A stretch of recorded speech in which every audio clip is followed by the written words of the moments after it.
Okay, तो conceptual framework is that, conceptual framework क्या कर रहा है कि आपके कॉन्सेप्ट्स इंक्लूड कर रहा होता है, और उन कॉन्सेप्ट्स को हम क्या करते हैं, शो कर रहे होते हैं थ्रू अ डायग्राम। डायग्राम के थ्रू कैसे शो कर रहे होते हैं, फॉर एग्जांपल हम बॉक्सेस बना देते हैं, उन बॉक्सेस के अंदर उन कॉन्सेप्ट्स को डाल देते हैं, और उन कॉन्सेप्ट्स को रिलेशनशिप को शो कर देते हैं, for example through the use of arrows. और ये कॉन्सेप्ट्स कौन से होते हैं, ये कॉन्सेप्ट्स वो होते हैं जो कि हमने अपनी स्टडी में एक्सप्लोर करने होते हैं। मैक्सवेल ने इसको टर्म दी है, इस कंसेप्चुअल फ्रेमवर्क को, like a concept mapping, like a concept mapping. और कॉन्सेप्ट मैपिंग क्या कर रहा होता है, it illustrates what a conceptual framework does. ठीक है, मैपिंग होती है ना, मैप करते हो, आप मैप कर रहे हो, नक्शा बना रहे हो, आप पूरा उसका स्ट्रक्चर बना रहे हो। तो इसी तरह से क्या करते हैं कि ये जो कंसेप्चुअल फ्रेमवर्क होता है, it is like the mapping of your concepts, in which you indicate that which concepts are to be explored, और उन concepts का आपस में relationship क्या है। ठीक है, जितना ज्यादा अच्छा कंसेप्चुअल फ्रेमवर्क होगा, वो कंसेप्चुअल फ्रेमवर्क क्या कर रहा होगा, वो हेल्प आउट कर रहा होगा, वो ताकि उससे पता चल सके कि आपके रिसर्च क्वेश्चन के कंपोनेंट्स क्या हैं। ठीक है, अब जैसे पीछे आपको एग्जांपल दी है, ये जो हैविंग चिल्ड्रन वाली है, कि कपल्स हैविंग चिल्ड्रन की जिनके परसेप्शन है, अब उसके अंदर कौन से कॉन्सेप्ट्स इन्वॉल्व हैं। ठीक है, अब उन कॉन्सेप्ट्स को अगर हम कंसेप्चुअल फ्रेमवर्क में डालेंगे, तो इसका मतलब है कि हमारे जो रिसर्च क्वेश्चन हमने बनाए थे, ये कॉन्सेप्ट्स उन रिसर्च क्वेश्चंस का पार्ट है, ये कॉन्सेप्ट्स उन रिसर्च क्वेश्चंस के कंपोनेंट्स हैं जो कि हमने एक्सप्लोर करने हैं, जो कि हमने आइडेंटिफाई करने हैं, और उन कंपोनेंट्स को हम क्या कर रहे होते हैं, आपस में उनकी लिंकेज दिखा रहे होते हैं। ये जो कॉन्सेप्ट्स हमारे पास आए हैं, ये क्या होता है कि ज्यादातर these are deductive reasoning based होते हैं। डिडक्टिव कैसे होते हैं, जैसे आपको ऊपर एग्जांपल्स हमने कल डिस्कस कर रहे थे कि हमने क्या किया, थ्योरी पढ़ी थी, हमने थ्योरी की, एक हमने सोशो साइकोलॉजिकल थ्योरी ली, एक हमने कॉग्निटिव एंथ्रोपोलॉजी की थ्योरी ली थी। उस थ्योरी से हमें कॉन्सेप्ट्स मिले थे ना, उन थ्योरी से हमें कॉन्सेप्ट्स मिले थे, उन कॉन्सेप्ट्स को हमने क्या किया था, अपने रिसर्च क्वेश्चंस में डाला था। तो इट मींस कि जो हमने कॉन्सेप्ट्स वो निकले थे हमारे पास, वो कॉन्सेप्ट्स कहाँ से थे, वो कॉन्सेप्ट्स डेवलप हुए थ्रू डिडक्टिव रीजनिंग। ठीक है, क्योंकि हमने उनको डिड्यूस किया था, हमने उनको डेवलप किया था। हमें वो कहाँ से मिले थे, हमें वो मिले थे through the existing literature and theory से। जो कंपोनेंट्स, जो कंसेप्चुअल फ्रेमवर्क में जो हमने कॉन्सेप्ट्स यूज किए थे, वो कॉन्सेप्ट्स कहाँ से आए थे, वो कॉन्सेप्ट्स आपने जो थेरीज यूज की दो, उन थेरीज में से आपके वो कॉन्सेप्ट्स निकले थे। तो इसका मतलब है कि ये जो कॉन्सेप्चुअल फ्रेमवर्क आपने डेवलप किया, it is develop through deductive reasoning, right. अच्छा, अब बेहतर ये है कि अगर आप अपने कंसेप्चुअल फ्रेमवर्क को अच्छा बनाना चाह रही हैं, कि वो बहुत ज़्यादा इफेक्टिव हो, बहुत ज़्यादा भी कह सकते हो कि वो एफिशिएंट हो, या वो क्लियरली इंडिकेट कर रहे हो आपके कॉन्सेप्ट्स को, अपने आइडिया को, या आप किस चीज़ को एक्सप्लोर करने जा रहे हैं, तो it is good if you will show that framework to your fellow students. ठीक है, अपने फेलो स्टूडेंट्स को दिखाएं, ताकि वो आइडेंटिफाई करें, वो बता सकें कि आपके कंसेप्चुअल फ्रेमवर्क से उन्हें क्या समझ में आई है, कि आप क्या करना चाह रहे हैं। ठीक है, और उसके ज़रिए से फिर उनको समझ में आ जाए, किसी दूसरे को दिखाएं, ताकि वो दूसरा स्टूडेंट समझ सके, उसको क्लियरली पता चल सके कि अच्छा हाँ, तुम्हारी ये रिसर्च इस चीज़ पे है, हाँ मुझे पता चल रहा है, समझ में आ रही है तुम्हारे कंसेप्चुअल फ्रेमवर्क से कि what your study is about. ठीक है, और आप अपनी स्टडी में क्या देखना चाह रहे हैं, उस स्टडी से हाईलाइट, उस अपने कंसेप्चुअल फ्रेमवर्क से आप हाईलाइट करते हो अपने क्वेश्चंस और अपने पर्पस को। कंसेप्चुअल फ्रेमवर्क की क्यों जरूरत होती है, क्योंकि ये आपके स्ट्रक्चर को फोकस कर रहा होता है, एक स्ट्रक्चर दे रहा होता है, आपके कॉन्सेप्ट्स को क्लैरिफाई कर रहा होता है जो कि आप इन्वेस्टिगेट करने जा रहे हैं। ठीक है, आपको एक प्रोवाइड्स अ वे, आपको एक रास्ता दिखा रहे होते हैं कि आपने अपने रिसर्च क्वेश्चंस को कैसे रिफाइन करना है। अपने इस स्टडी के जरिए, उस कंसेप्चुअल फ्रेमवर्क के जरिए से आप अपने थ्योरेटिकल अजम्पशंस और कॉन्सेप्ट्स को रिफ्लेक्ट कर रहे होते हैं कि मैंने इस थ्योरी के ये वाले कॉन्सेप्ट्स को अपने इसमें यूटिलाइज किया है। रिलेशनशिप शो करते हैं कॉन्सेप्ट्स के दरमियान में। ठीक है, और आप क्या करते हो कि ये चेक कर रहे होते हो, रिसर्चर को अलाउ कर रहे होते हो, क्योंकि आपने कॉन्सेप्ट्स यूज किए, उन कॉन्सेप्ट्स को आपने एक दूसरे के साथ लिंक किया है। तो इट मीन्स कि आप क्या शो करना चाह रहे हो कि जो रिसर्च डिजाइन आपने यूज किए हैं, उसके तमाम के तमाम कंपोनेंट्स आपस में एक दूसरे के साथ लिंक हैं। अब रिसर्च डिजाइन के कंपोनेंट्स क्या हैं, जैसे हमने बात की कि रिसर्च डिजाइन जो ऊपर हमने डिजाइन साइकिल कर रहे हैं, उस डिजाइन साइकिल के ऊपर हमने बात की अपने ऑब्जेक्टिव्स की, हमने बात की अपने प्रॉब्लम स्टेटमेंट की, पर्पस की, इसके रिसर्च क्वेश्चंस की, सिग्निफिकेंस की, थ्योरी की। तो ये these are the components of your design cycle. तो ये आप कंसेप्चुअल फ्रेमवर्क के ज़रिए आप इनको इंडिकेट कर रहे होते हो, वहाँ से आपका पता चल रहा होता है कि आपका डिज़ाइन साइकिल क्या है। अच्छा, अब अगर आप कोहेरेंस देखना चाह रहे हो कि हाउ कि कैसे बिल्कुल ठीक जा रहा है, ये लिंक है, सारे कॉन्सेप्ट्स आपस में जुड़े हुए हैं, उनका आपस में रिलेशनशिप है, तो कैसे शो करते हो कि आप ये देख रहे होते हो, आप क्वेश्चन कर रहे होते हो, ठीक है। क्या क्वेश्चन कर रहे होते हो कि क्या मेरा जो कंसेप्चुअल फ्रेमवर्क है वो मेरे रिसर्च क्वेश्चंस को सही तरीके से समराइज कर रहा है या नहीं कर रहा है, क्या मेरे जो रिसर्च क्वेश्चंस हैं मुझे उनको फर्दर अडेप्ट और रिफाइन करने की ज़रूरत है या नहीं है, ठीक है।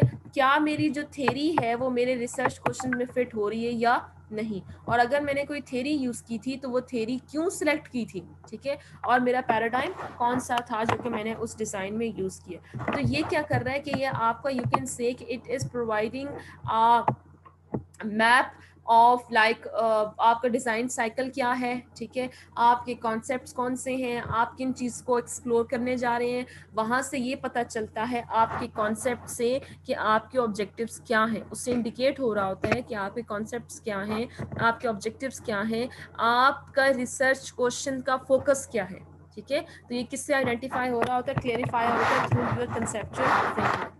एग्जाम्पल इन्होंने क्या दी है, जो कि एग्जाम्पल हम शुरू से करते आ रहे हैं, project on having children in India, ठीक है, या अगर आगे आपको फिगर दिखाती हूँ, उस फिगर में इन्होंने शो किया हुआ है।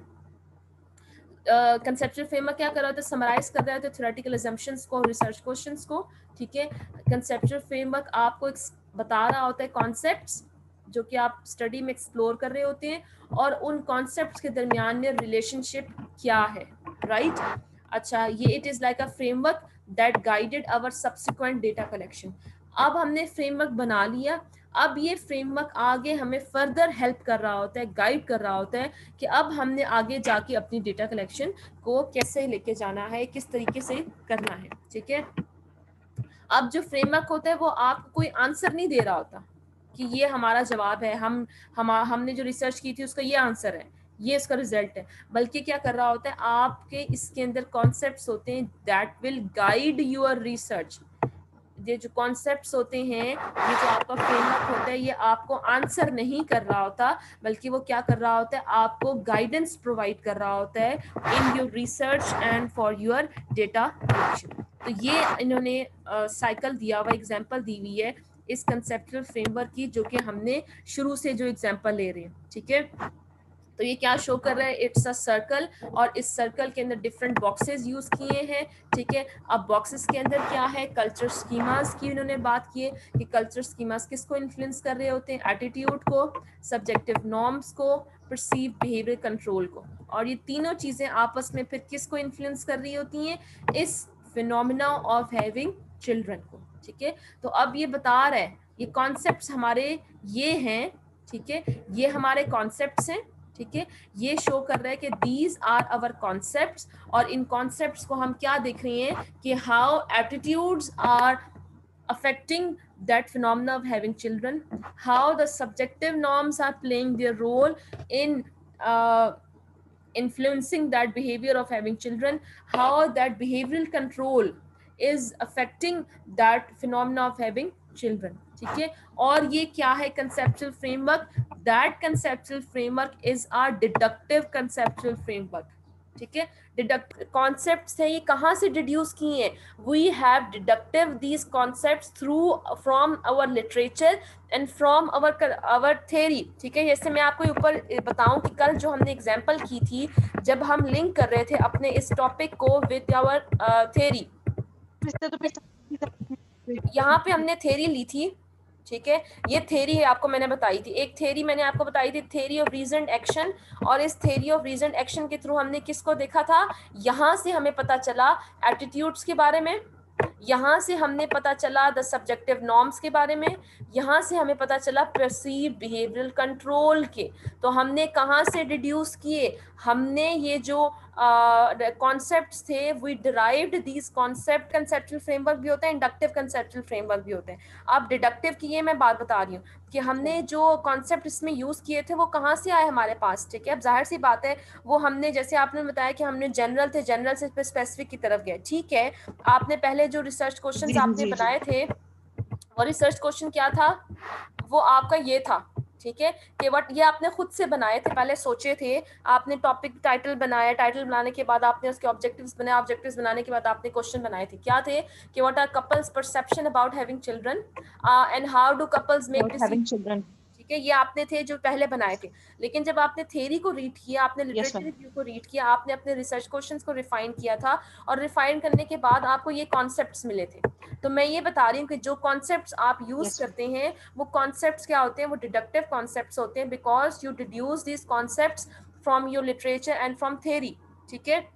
लेकिन इट्स नॉट नेसेसरी कि जो कंसेप्चुअल फ्रेमवर्क होता है वो आपका डिडक्टिव होता है। आगे इसी के अंदर एग्जांपल ये भी दी हुई है कि आपका कंसेप्चुअल फ्रेमवर्क इंडक्टिव भी हो सकता है, ठीक है। वो मैं आपको एग्जांपल से बताती हूँ। क्लियर हो गया अनका? जनरल भी हो सकता है, आप बनाते हो, हाँ, जाहिर सी बात है, वही चीज है कि आप लिटरेचर को ही रीड करते हो, वहीं से आपके कॉन्सेप्ट्स निकलते हैं, ठीक है। लेकिन मैं ये चीज कहना चाह रही हूँ, जैसे कुछ स्टूडेंट्स बता रहे थे कि जनरल होते हैं, हम सोचते हैं, हम ये देखते हैं, तो वो मैं आपको एक एक उसको एकेडमिकली आपको लैंग्वेज में बताना ये चाह रही हूँ कि आपके कॉन्सेप्ट्स कहाँ से डिराइव हो रहे होते हैं, आपके कॉन्सेप्ट्स आ रहे होते हैं आपके लिटरेचर रिव्यू से और आपकी थ्योरी से, ठीक है। Yes ma'am.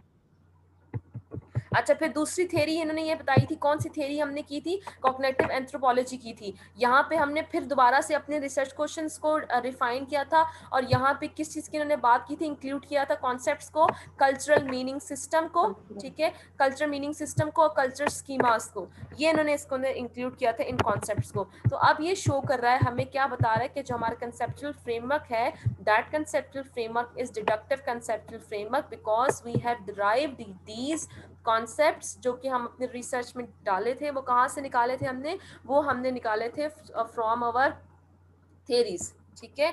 अब कहते हैं डिडक्टिव और इंडक्टिव कंसेप्चुअल फ्रेमवर्क की उन्होंने बात की है। डिडक्टिव तो हमें पता चल गया कि how we have developed that conceptual framework, जिसको हमने डिडक्टिव बोल रहे हैं। अब इंडक्टिव कंसेप्चुअल फ्रेमवर्क कैसे हो सकते हैं, ठीक है। आप कह रहे हैं कि जो डिजाइन साइकिल है वो क्या डिस्क्राइब कर रहा होता है, वो डिडक्टिव रीजनिंग को डिस्क्राइब कर रहा होता है। मतलब कि it is using existing literature, existing theory to deduce और डेवलप डिडक्टिव कंसेप्चुअल फ्रेमवर्क, जो कि गाइड कर रहा होता है आपके डेटा कलेक्शन को। अब ये आपने बनाया डिडक्टिव कंसेप्चुअल फ्रेमवर्क। अब आप क्या करोगे, आपको पता चल जाएगा कि अब आपने क्वेश्चंस किससे रिलेटेड बनाने हैं। अब आपने क्वेश्चंस बनाने हैं related to the attitudes, related to the subjective norms, related to the perceive behavioural control से रिलेटेड आपने क्वेश्चंस बना के वो आपने कपल से पूछने हैं, ठीक है। इसलिए कह रहे हैं कि डिजाइन साइकिल को हम क्या कह सकते हैं कि डिडक्टिव कंसेप्चुअल साइकिल भी हम कह सकते हैं। अच्छा, आप क्या कहते हैं कि some qualitative researchers do define expectations of proposition based existing थी। अच्छा, आप कुछ क्वालिटेटिव रिसर्चर्स क्या करते हैं कि वो एक्सपेक्टेशंस डिफाइन कर देते हैं कि फॉर एग्जांपल हमने ये एक्सपेक्ट किया है, प्रोपोजिशंस दे देते हैं कि जो एग्जिस्टिंग थ्योरी और लिटरेचर है, पहले से जो थ्योरी लिटरेचर मौजूद है, उससे क्या करते हैं एक्सपेक्टेशंस या प्रोपोजिशंस डिफाइन कर देते, बता देते हैं कि हमारी ये जो है वो रिजल्ट आ सकता है, हमारी ये एक्सपेक्टेशन आ सकती हैं कि हम जब रिजल्ट इसको रिसर्च कंप्लीट करें तो हमारी ये रिजल्ट हमारे पास आ सकते हैं, ठीक है। ज़्यादातर जो हम डिज़ाइन साइकिल को यूज़ करते हैं वो क्या होता है, ज़्यादातर किसके ऊपर बेस कर रहा होता है, डिडक्टिव रीजनिंग के ऊपर, ठीक है। लेकिन इंडक्टिव रीजनिंग कब स्टार्ट हो जाती है, जब हम क्या कर, इंडक्टिव रीजनिंग स्टार्ट हो जाती है हमारी एक तो ethnographic cycle of qualitative data collection में, and analytical cycle of qualitative data analysis में। डिडक्टिव रीजनिंग कहाँ पे शुरू हुई, जब हमने क्या किया, अपने डिजाइन साइकिल में कॉन्सेप्ट्स को ड्राइव किया, हमने उसके अंदर अपने एक्सपेक्टेशंस को, हमने जो रिसर्च करने जिसके ऊपर जा रहे हैं वो हमने उसको डिस्क्राइब किया through you can say existing literature और द एग्जिस्टिंग थ्योरी, ठीक है। लेकिन कहते हैं कि हमारी इस रिसर्च के अंदर इंडक्टिव रीजनिंग स्टार्ट हो जाती है। इंडक्टिव रीजनिंग कब स्टार्ट होती है, एक डेटा कलेक्शन के टाइम में और डेटा एनालिसिस के टाइम में। और डेटा एनालिसिस, डेटा कलेक्शन को उन्होंने क्या नाम दिया है, द एथनोग्राफिक साइकिल का, ठीक है। और क्वालिटेटिव डाटा एनालिसिस को उन्होंने क्या नाम दिया है, द एनालिटिकल साइकिल का। ये आपको थोड़ी सी एग्जांपल आगे देके बताती हूँ। साइकिल। एग्जाम्पल ने क्या किया कि क्या किया था, ये जो रिपीट दैट। बता रहे कि on that couples perception or couples behavioral attitude towards having children, ठीक है। यहाँ पे इन्होंने इन-डेप्थ इंटरव्यूज कंडक्ट किए थे, ठीक है। और इन-डेप्थ इंटरव्यूज कंडक्ट करने के बाद उन्होंने क्या किया, फर्दर उनको पॉइंट्स मिले, न्यू चीजें मिली, न्यू इश्यूज रेस हुए, ठीक है। जब इन्होंने इंटरव्यूज किया तो इंटरव्यू करने के बाद इनको क्या पता चला, they learn about the key issues of the study, ठीक है, आफ्टर द फर्स्ट इंटरव्यू। फिर वो क्या करते हैं, फर्दर उसमें से नई चीज मिलती है, उससे फिर आगे वो फर्दर उससे लिंक करके और डीपर एंड डीपर जाते हैं अपने इन रिसर्च इश्यूज में। और तब तक वो रिसर्च करते हैं, तब तक वो इंटरव्यूज कंडक्ट करेंगे जब तक हमारे पास पॉइंट ऑफ इंफॉर्मेशन सैचुरेशन ना आए, ठीक है। इंफॉर्मेशन सैचुरेशन का क्या पॉइंट होता है कि जब ऐसा पॉइंट आ जाए उन रिसर्च में कि जब जो इंफॉर्मेशन सेम हो, मतलब जी आंसर्स मैच करने लग जाते हैं, सैचुरेशन का आंसर्स पॉइंट जब आता मैच है। करने लग जाए, उनके रिस्पॉन्सेज जो हैं वो सबके सिमिलर होना शुरू हो जाए, वो आपका पॉइंट ऑफ सैचुरेशन होती है when no new information is coming up, ठीक है। कि जब अब इस ऐसा टाइम पीरियड आ गया है, इतने आपने इंटरव्यूज कंडक्ट कर लिए हैं कि अब जब भी आप जिन जिन लोगों से इंटरव्यू कंडक्ट कर रहे हैं वो उन्हीं बातों को रिपीट करें जो पहले दूसरे लोगों ने की थी, ठीक है। तो तब आप जाके क्या करते हो, अपने उस रिसर्च का जो डेटा कलेक्शन का जो प्रोसेस होता है उसको स्टॉप कर देते हो। क्यों? क्योंकि you have reached that point of information saturation when no new information is available to be added in your research, ठीक है। आप इन्फ्रेंसेस करना, आप इन्फ्रेंस बना रहे हैं, कर रहे हैं, तो इसको क्या कहते हैं, इसको also called as formulating grounded और इंडक्टिव हाइपोथेसिस के भी ये मैक्सवेल कहते हैं, इसका मतलब ये है। अब एनालिटिकल साइकिल हमारे पास क्या है, एनालिटिक साइकिल क्या है कि जिसके अंदर जो कलेक्टेड डेटा होता है आप उसको एनालाइज कर रहे होते हो, आपने जो इंटरव्यूज लिए हैं उन इंटरव्यूज में से कोड्स बना रहे होते हो, ठीक है। कोड्स बना लिए, कोड्स बनाने के बाद आप उसको एनालाइज कर रहे होते हो, और फिर क्या करते हैं, the concepts and theories are induced from the information provided by the research participants. अब आपने क्या किया, डेटा कलेक्शन की एनालिटिकल साइकिल पे। अब एथनोग्राफिक साइकिल में आपने क्या किया, डेटा कलेक्शन किया। एनालिटिक साइकिल में आपने क्या किया कि उस कलेक्टेड डेटा को एनालाइज करना शुरू कर दिया। एनालाइज जब आप कर रहे हैं तो आप क्या कर रहे हैं, इंटरव्यूज में से कोड्स बना रहे हैं। अब वो जो कोड्स आपने बनाए, अब उन कोड्स में से आपको न्यू कॉन्सेप्ट्स पता चल सकते हैं, उन कोड्स में से आपको नई थ्योरीज आप इंड्यूस कर सकते हैं, ठीक है। उस इंफॉर्मेशन में से जो इंफॉर्मेशन आपको रिसर्च पार्टिसिपेंट्स ने दी है, ठीक है। एक तो आपको वही इंफॉर्मेशन मिल सकती है जो कि आपके एग्जिस्टिंग लिटरेचर और थ्योरी को सपोर्ट कर रही होगी, उसी के साथ लिंक हो रही होगी, और एक तरफ आपको न्यू इंफॉर्मेशन भी मिल सकती है, न्यू कॉन्सेप्ट्स मिल सकते हैं जो कि आपको जो एग्जिस्टिंग आपकी थ्योरी जो आपने अप्लाई की थी, जो एग्जिस्टिंग लिटरेचर आपने यूज किया था उसके अंदर मौजूद नहीं था, ठीक है। इसलिए एनालिटिक साइकिल को क्या कहते हैं, could be called the inductive conceptual cycle, ठीक है। क्यों? बिकॉज यू आर डेवलपिंग, और that analytic cycle is helping you to develop new concepts, it is helping you to find out new information जो कि पहले आपने रिसर्च में उससे अवेयर नहीं थे, ठीक है। इसलिए कह रहे हैं कि जो क्वालिटेटिव रिसर्च है, it should always induce some new information, ठीक है, which the researchers were not aware of before they conducted the research, ठीक है। इसलिए आपका मकसद ये होना चाहिए क्वालिटेटिव रिसर्च का कि you are going to induce some new knowledge, ठीक है, और जो कि वो ऐसी न्यू नॉलेज जिससे रिसर्चर्स जो थे वो पहले अवेयर नहीं थे। अब ये एग्जांपल इन्होंने दी हुई है, the inductive conceptual framework for researching on having children, right. अब यहाँ पे इन्होंने क्या दिया हुआ है, अब हर एक के अंदर कल्चर स्कीमास के अंदर इन्होंने आगे बताया हुआ कि क्या रिस्पॉन्सेज मिले थे, ठीक है। एटीट्यूड्स के अंदर इन्होंने बताया हुआ है कि क्या रिस्पॉन्सेज मिले थे। सब्जेक्टिव नॉर्म्स के बाद इनको पता चला क्या थे। परसीव बिहेवियरल कंट्रोल के बाद पता चला कि इसके अंदर क्या था।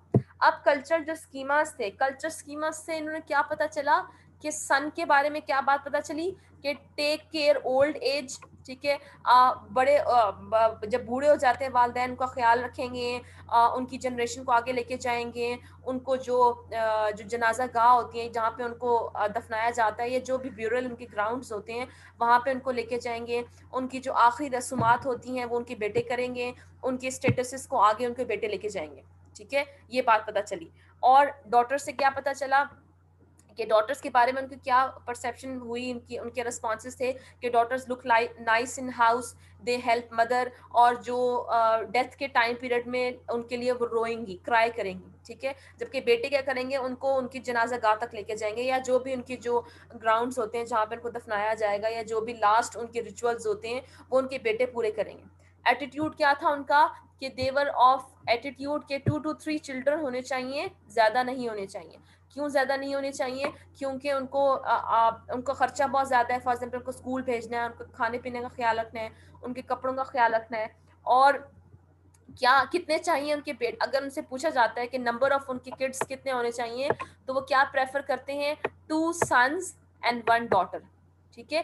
तो दो यहाँ पे बेटे क्या एक बेटी। हमें बात पता चली, we came to know a new concept, ठीक है, आगे हम बताते हैं, इसको हम लिंक करते हैं। सब्जेक्टिव नॉर्म क्या था कि parents wanting sons, elder wanting sons, community norms sons, कि हर कोई किसकी प्रेफरेंस दे रहा है कि पेरेंट्स भी चाह रहे हैं उनके बेटे हों, एल्डर्स भी जो प्रेशर आ रहा है कल्चर का वो भी क्या कह रहे हैं कि उनके पास उनके बेटे हों, उनकी औलाद में जो कम्युनिटी की नॉर्म्स है, ओवरऑल जो उनकी सोसाइटी है वो भी उनको किस चीज़ की तरफ कह रही है कि उनके बेटे हों, ठीक है। अब उनके बिहेवियरल कंट्रोल क्या है कि able to get sterilisation, not able to get temporary contraceptives, ये उनके बिहेवियरल कंट्रोल है। अब ये क्या कर रहे हैं कि ये जो एटीट्यूड है, ये एटीट्यूड किस चीज़ को कंट्रोल कर रहा है, that concept of having children. Subjective norms भी किस चीज़ को कंट्रोल कर रहा है, that concept of having children.